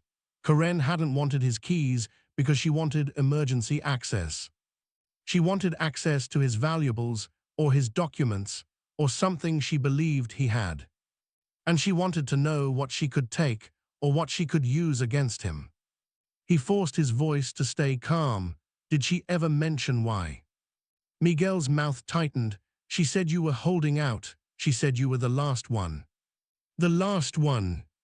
His mind flashed through the property sales again. The LLCs, the same address, the acquisitions specialist with Karen's last name. The last one. He stared at Miguel. You think she's pressuring people into selling? Miguel didn't hesitate. Yes. He felt his jaw tighten. How? Miguel ticked it off like he'd watched it happen too many times. Fines, inspections, threats, contractor visits, emergency access, then people get tired, they leave, then her cousin's company buys cheap. He sat very still. This wasn't HOA tyranny for ego. This was a pipeline. Karen wasn't just controlling the neighborhood, she was harvesting it. He looked at Miguel. I need proof. Miguel's eyes narrowed. You already have proof. You have footage of her forcing entry. You have logs. You have emails. You have texts. That's harassment proof, he said. I need theft proof, fraud proof, pattern proof. Miguel reached into his jacket pocket and pulled out his phone. He slid it across the table. On the screen was a photo. A key ring. Dozens of keys, each with a tag, addresses written in black marker, some labeled vacant, some labeled seasonal, some labeled emergency only. His throat went dry. Miguel watched his face. I took that before I quit, because I knew one day someone would need it. He stared at the photo like it was a confession, written in metal. Send it to me, he said quietly. Miguel nodded. I will, but you keep my name out of it. I will, he promised. Miguel leaned back, eyes tired. You think she's dangerous because she calls police. That's the small part. He looked up. What's the big part? Miguel's voice dropped to a whisper. She knows how to make people disappear without killing them. She ruins their lives on paper. He felt the weight of that settle on him. Karen didn't need a gun. She didn't need violence. She needed signatures, filings, and enough community fear to make everyone look away. He slid Miguel's phone back across the table. Thank you. Miguel stood, leaving money on the table without looking at the bill. Be careful, he said, then paused. And don't underestimate her. She doesn't do this alone. He watched Miguel walk out into the bright afternoon, shoulders tight, like a man leaving a confession booth. He stayed in the booth, staring at his own phone as the key ring photo landed in his inbox. The proof was real now. The threat was real now. Karen wasn't trying to win a dispute. She was trying to complete an acquisition. And his mansion wasn't just a home. It was the last piece she couldn't take. The storm came in the way mountain storms always did, quiet at first, almost polite, like it was asking permission. The wind picked up mid-afternoon, pushing dry snow off the branches in sudden white sighs. The sky turned the color of dirty steel, and the air carried that faint metallic smell that meant ice was coming.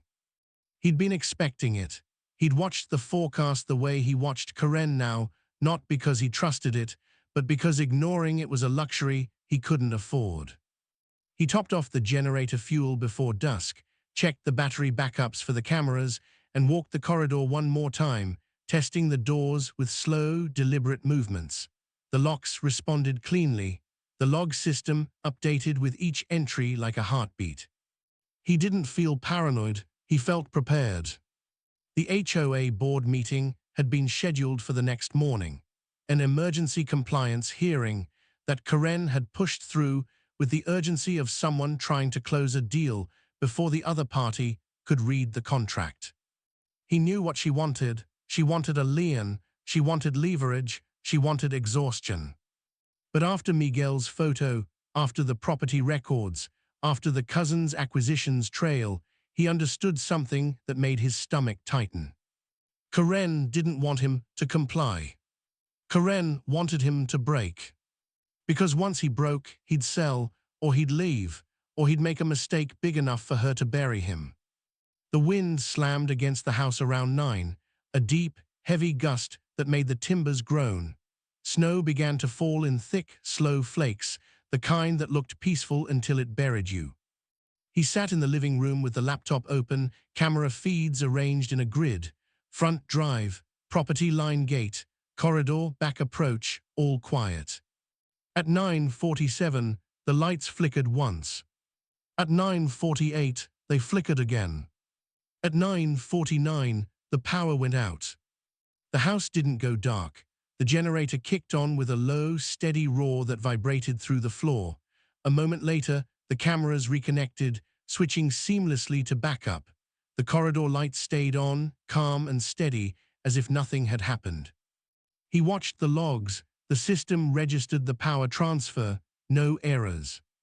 Outside, the neighborhood went black. He could see it in the distance, scattered houses on the ridge fading into darkness one by one like a line of candles being snuffed. He stood at the window and looked down the mountain road. The world beyond his property boundary was now a shadowy slope under falling snow. It should have been quiet. It was. Headlights appeared at the far end of the road, faint at first, then brighter as they climbed toward his gate. The beams swept across the snow like a searching eye. He didn't move. He didn't reach for anything dramatic. He didn't grab a weapon. He didn't call out. He watched. The vehicle stopped at his property line gate. The headlights stayed on, flooding the gate and the camera with harsh white light. He zoomed in. Not Karen's SUV. A dark truck, older model, no markings, the kind of truck that could belong to anyone, which meant it belonged to someone who wanted it to. The driver's door opened. A figure stepped out, hood up, shoulders broad. Another figure followed from the passenger side, smaller, moving with quick purpose. He felt his pulse tighten, not racing, just narrowing. They approached the keypad. The smaller figure typed, "Denid." They tried again. "Denid." The larger figure leaned close, shielding the keypad with his body like he was trying to hide the attempt from the camera. He typed again, slower. "Denid." He watched them exchange a look. Then the larger figure did something that made his jaw clench. He pulled out a small toolkit. Not a crowbar, not a sledgehammer, something compact, professional. They weren't here to vandalize. They were here to enter. He didn't wait for the next move. He grabbed his phone and called the sheriff's department. The deputy answered quickly, voice tense. "Sheriff." "It's the homeowner up on Ridgecrest," he said. "Power out in the neighborhood. My generator's running. I have 2 trespassers at my property line gate attempting forced entry." The deputy didn't ask if he was sure. "Are you safe?" "Yes," he said. "I'm inside. Cameras are live. They're working on the gate now." "Stay inside," the deputy said. "We're on our way." He ended the call and returned to the camera feed. The larger figure crouched near the gate mechanism, working with a tool that looked like it belonged in a locksmith's hand. The smaller figure stood watch, head turning in short, sharp movements. Then the smaller figure stepped toward the camera and raised a long pole.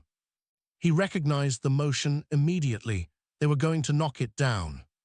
The pole swung up, struck the camera housing with a dull thud. The feed jolted, tilted, then steadied. The mount held. The smaller figure swung again. Another thud. The camera shook but stayed. Dry humor surfaced in his mind, sharp and unwelcome. Travis didn't install these like Christmas decorations. The third strike cracked the outer casing. The feed blurred for a second, then cleared again, the camera stubbornly holding on like it had something to prove. The smaller figure stepped back, frustrated. The larger figure stood and tried the gate again. This time, the gate opened. His stomach dropped, but his mind stayed cold.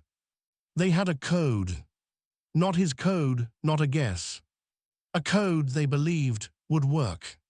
He knew exactly where that code could have come from. The HOA. Karen. Or someone with access to her. They drove through the gate and up the driveway slowly, headlights off now, moving in the dark like they wanted to be invisible, even though the snow made every tire track obvious.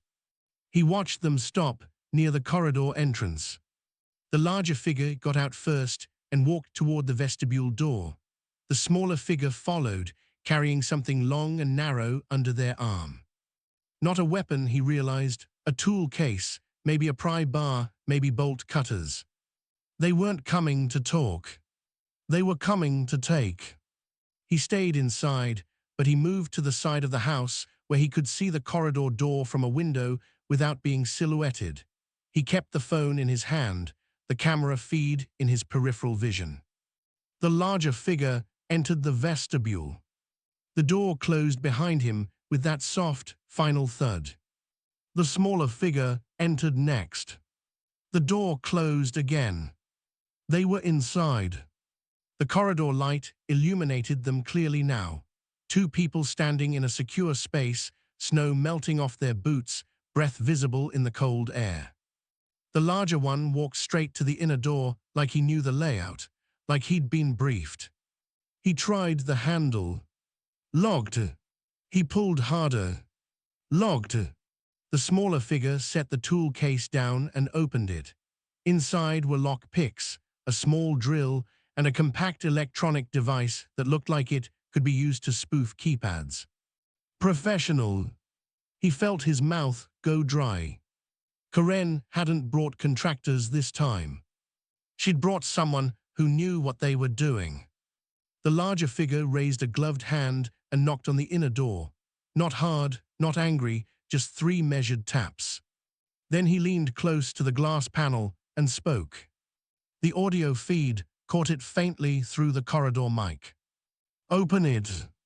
The voice was male, calm, controlled, the kind of voice that didn't expect resistance because it didn't often meet any. He didn't respond, he didn't move, he let the corridor stay silent. The man knocked again, harder this time. "Open it." The smaller figure began working on the keypad, fingers moving quickly. The device beeped softly. The system log updated in real time on his laptop. Multiple unauthorized entry attempts detected. He watched the log entries stack like a countdown. The man in the corridor looked up suddenly, eyes scanning the corners. He spotted the camera and smiled faintly, as if amused. Then he raised his hand and pointed at the lens, making a slow cutting motion across his throat. It wasn't a threat of murder. It was a threat of ruin. He felt a chill crawl up his spine that had nothing to do with the storm. The smaller figure began drilling into the keypad housing.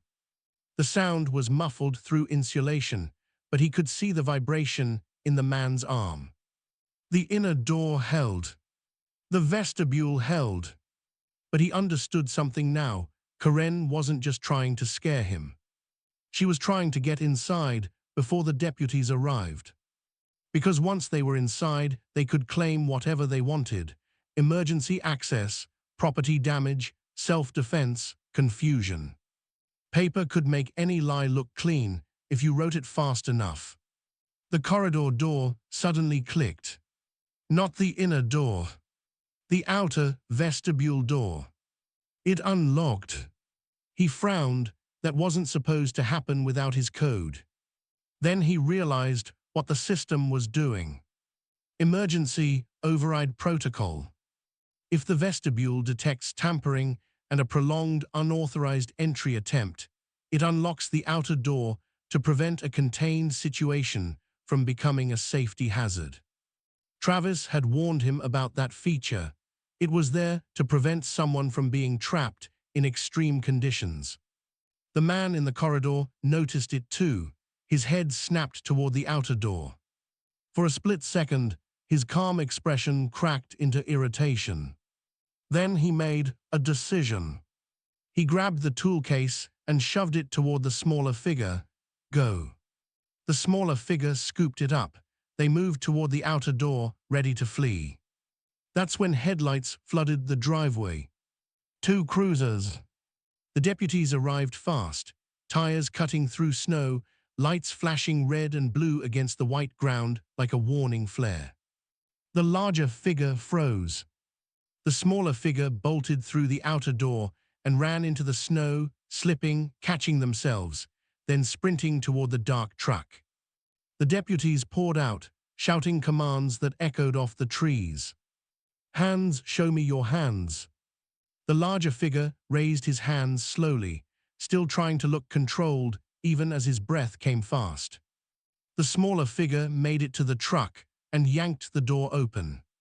But the snow was thick, the driveway slick, and the gate behind them still open like a mouth waiting to swallow them back. The truck fishtailed as it tried to turn, tires spinning uselessly. One deputy tackled the smaller figure before they could climb in. The tool case spilled into the snow, metal glinting under flashing lights. The other deputy approached the vestibule door, weapon drawn but steady, eyes sharp. He stepped out from inside the house then, hands visible, moving slowly so no one could mistake him for a threat. The deputy spotted him and shouted, "Stay back." He stopped, raised his hands higher. "It's my property, they forced entry, it's all on camera." The deputy nodded sharply, eyes never leaving the intruder. "We see it." Karen wasn't there. That was the first thing he noticed once the adrenaline settled. Karen hadn't come in person. She sent people. Because if it worked, she'd get what she wanted without being seen. And if it failed, she'd deny she knew them. The intruder in the vestibule looked at him through the glass, eyes cold, mouth curled into something like respect. Then the deputy cuffed him. As they pulled the man out into the snow, the tool case lay open on the ground. Keys spilled out among the lock picks, metal teeth catching the flashing lights. Not house keys. Key tags. Address labels. Vacant. Seasonal. Emergency. He stared at them, feeling the last piece click into place. This wasn't a one-time break-in. This was a system. And tonight, the system had finally been caught with its hands inside the lock.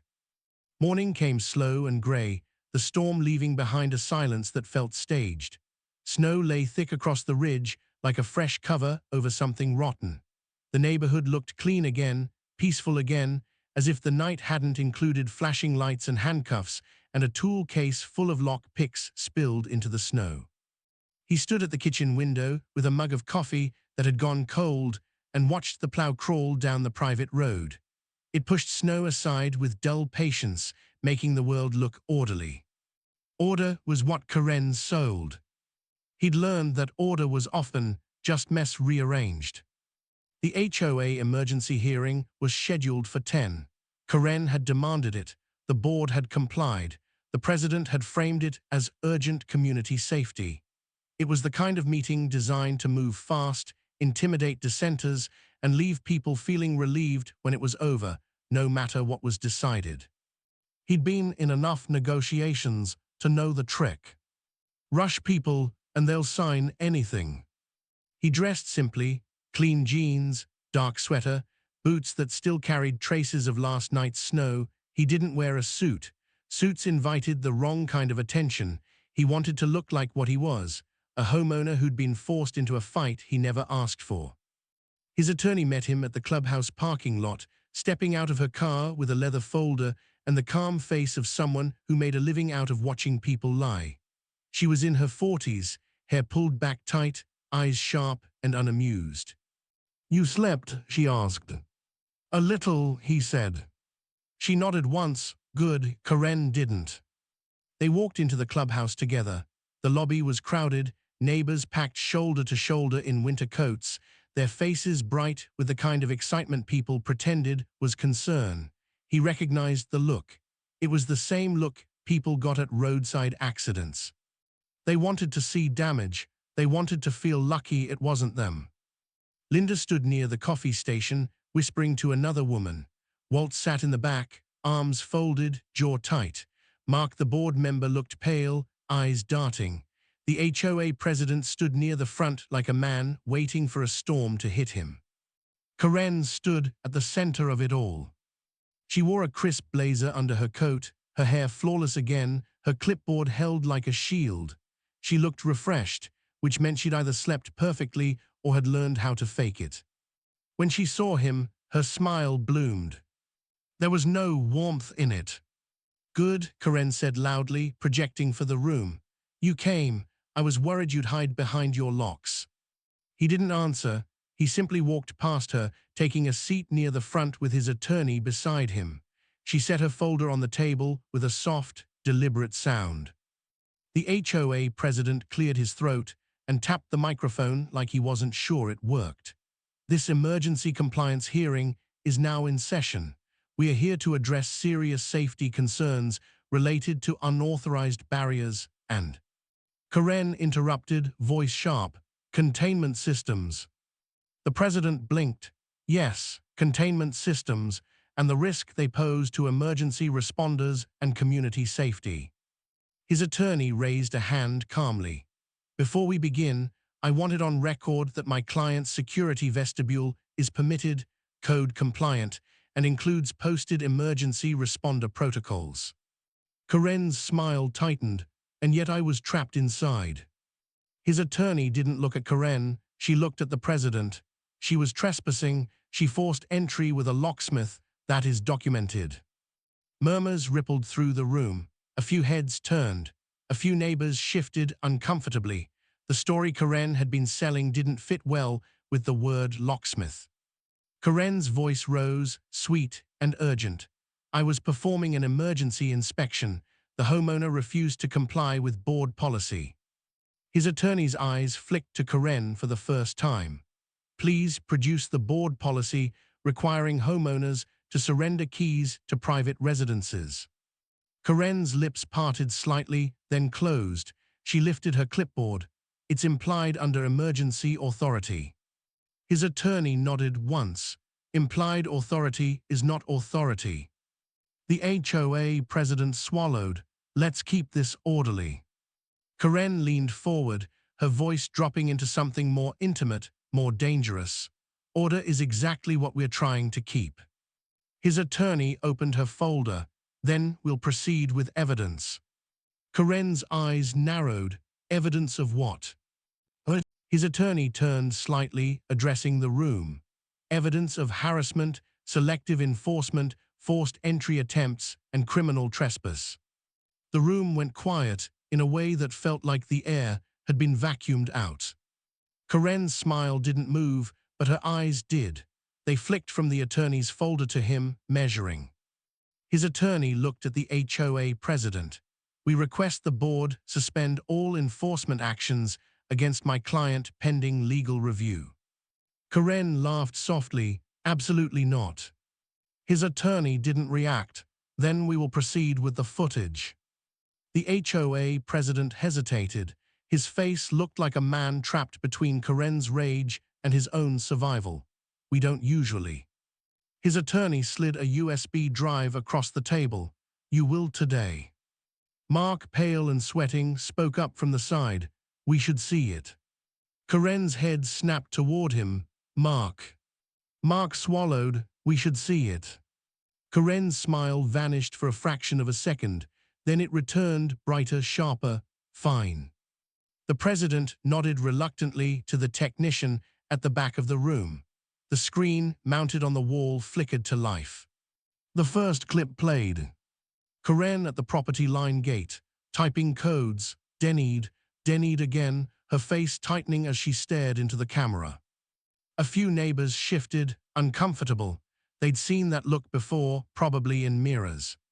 The next clip played. Karen standing beside a locksmith van, pointing, speaking with sharp authority, the locksmith hesitating, then moving forward. His attorney's voice cut through the silence. This is the moment she hired a locksmith to breach private property. Karen snapped. It was authorized. His attorney paused the video. Authorized by whom? Karen's mouth opened, then closed again. The clip continued. The gate opened. Karen stepped into the vestibule. The door shut behind her with a soft, final thud. The room held its breath. Karen pulled the handle. It didn't move. She yanked again. Then she turned toward the inner door, pounding, shouting. She looked small in the corridor, not powerless but exposed. The dry humor in the moment wasn't funny. It was tragic. A person who'd spent years pushing others into corners had finally found one that didn't move. Someone in the back whispered, "Oh my God." Karen's voice rose, sharp. This is manipulation. His attorney let the footage play until the moment the deputy arrived, his voice muffled but clear enough. "Ma'am, you broke into a hallway."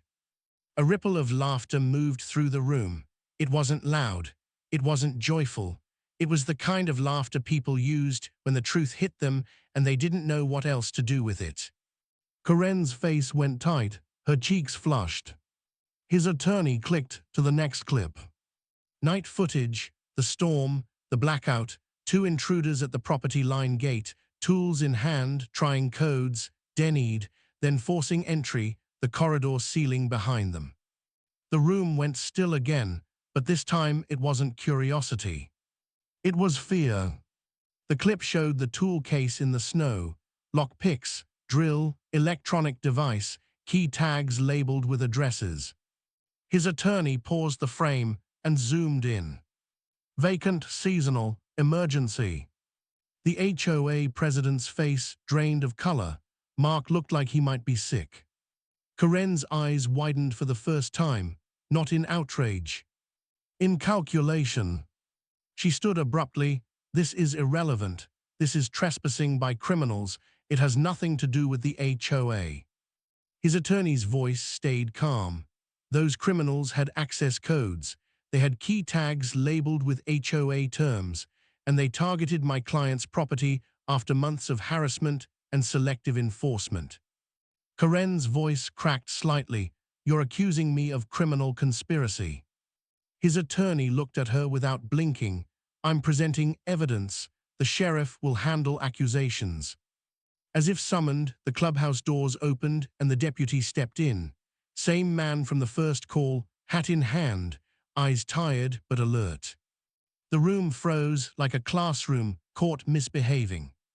The deputy walked to the front and nodded to the HOA president. I'm here because this meeting involves ongoing investigations. Karen's chin lifted. Investigations. The deputy's gaze slid to her. Yes, ma'am, investigations.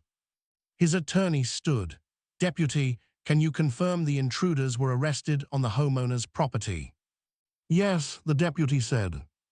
And can you confirm the tool case contained labeled key tags and unauthorized access tools? Yes, the deputy said again. And can you confirm there is footage of Karen hiring a locksmith to force entry? The deputy's eyes flicked to the screen. Yes. Karen's voice rose brittle. I was doing my duty. The deputy's expression didn't change. Ma'am, your duty doesn't include breaking into someone's property. The HOA president's hands trembled as he gripped the microphone. Karen, why would you? Karen snapped, because he's endangering the community. His attorney spoke softly, almost gently, which made it worse. No, he endangered your control. The room erupted into murmurs. Neighbors turned to each other, whispers spreading like fire through dry grass. The comfort story was collapsing. Karen looked around, and for the first time, she didn't look like the queen of the room. She looked like a woman, watching her audience realize the show was fake. The HOA president swallowed hard. I motioned to suspend all enforcement actions against this homeowner immediately and to remove Karen from compliance oversight pending review. Karen's head snapped toward him. You can't. The president's voice shook, but he pushed through. I can. I should have done it sooner. Mark raised his hand. Second. Karen stared at Mark like she'd just seen betrayal in human form. The vote was quick, too quick. The room wanted it over. People wanted distance. They wanted to be able to tell themselves later they'd done the right thing. Karen was outnumbered. When the motion passed, she stood still for a moment, clipboard clutched to her chest like a life raft. Her face went blank, the way people's faces go blank when their mind is already writing the next lie. She turned toward him, and her eyes were cold. This isn't over, she said quietly, only for him and his attorney. He didn't raise his voice. He didn't threaten. He simply met her gaze and spoke with the same calm he'd used since the first police visit. It's over when you stop needing other people's doors. Karen's smile returned, small and poisonous. People like you always think paperwork wins. His attorney leaned in, her voice low. In this case, it will. Karen's eyes flicked to the deputy, to the board, to the neighbors, to the screen still frozen on the image of keys labeled vacant. For the first time, she looked trapped again. Not by a corridor. By evidence. The deputy stepped forward. Ma'am, I need you to come with me. Karen's chin lifted. Am I under arrest? The deputy's voice stayed even. You're being questioned, now. Karen's gaze swept the room one last time, searching for anyone who would save her. No one moved. No one met her eyes. Even Linda looked away. Karen walked out with the deputy, heels clicking on the clubhouse floor like a countdown. When she was gone, the room exhaled as one. The HOA president rubbed his face with both hands. This is a lot. His attorney closed her folder. It's manageable if you stop pretending it's normal. The president nodded weakly. We'll cooperate. Mark approached him after the meeting ended, his face still pale. I'm sorry, Mark said quietly. I should have listened earlier." He nodded once. "Now you are." Outside, the snow reflected the weak morning sun. The mountain air was cold, but it felt lighter, not because the danger was gone, because the lie had been dragged into daylight. He drove back up the ridge, past the quiet houses, past the plowed road, past the mailbox cluster where Linda stood pretending to check her mail, while she watched him like he was a storm that had passed too close. He reached his property line gate and typed his code. The gate opened smoothly, obeying only him. He drove up the driveway, parked, and stepped out into the clean, cold air. The mansion stood steady behind him, stone and timber and silence. He walked into the vestibule corridor and listened to the soft click as the door sealed behind him. The sound didn't feel like a prison. It felt like a boundary. He stood there for a moment, alone in the controlled space Karen had tried to turn into a weapon against him, and he let himself smile just slightly. Then his phone buzzed. An automated HOA email. Notice of violation, unauthorized security signage. He stared at it, then laughed quietly, a dry sound that belonged more to exhaustion than humor. He forwarded it to his attorney without a single word. Then he turned off his phone, walked into his house, and closed the door behind him. The lock clicked, and for the first time in weeks, the sound meant what it was supposed to mean. Home.